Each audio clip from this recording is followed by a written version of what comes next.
President Biden will meet with Mexican President Andrés Manuel López Obrador later today. The White House says the two leaders will discuss migration at the border during the APEC summit in San Francisco. And they're also expected to discuss the fentanyl crisis. So for more on this, I want to bring in CBS News immigration reporter Camilo Montoya-Galvez. Hey, Camilo, good to see you. The Mexican president skipped a summit in the U.S. last year. He also originally planned to skip this meeting.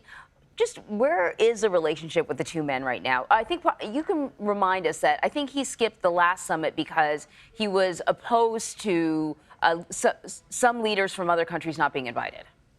Yes, the leaders of Cuba, Venezuela, and other countries that are sanctioned by the U.S. But that's right, Anne-Marie. The U.S. and Mexico, as you know, really rely on each other to tackle very pressing issues for both countries, such as trade and economic policy. But from the American perspective, Anne-Marie, the Biden administration is really concerned about getting Mexican cooperation on two main issues, and that is migration and also the fentanyl crisis. As you know, tens of thousands of Americans are dying from fentanyl each year, and most fentanyl is being smuggled into the U.S. along the U.S.-Mexico border. But I should note, obviously, that it's mostly coming across official ports of entry, and it's being smuggled by U.S. citizens and other legal travelers, not migrants. But that is an area where the U.S. needs comprehensive and extensive Mexican cooperation. The other area is obviously migration along the U.S.-Mexico border, where U.S. officials have been recording unprecedented levels of migrant apprehensions, including over 2 million in fiscal year 2023.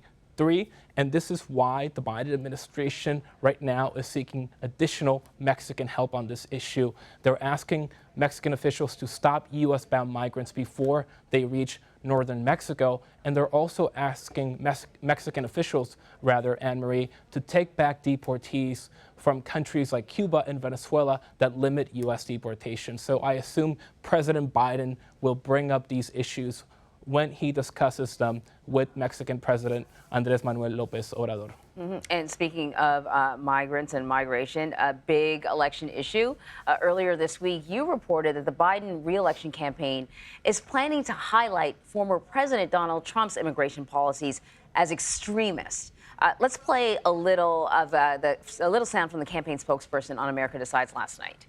CBS's excellent reporting about just how extreme, how anti-immigrant, and how anti-American, frankly, Donald Trump's platform is. And if he was sent back to the White House, it's not just immigrants that he's going after. He's going after our rights. He's going after our democracy. And we think it's our job, it's our duty, actually, that we continue to echo this, talk very aggressively about the stakes of next year's election.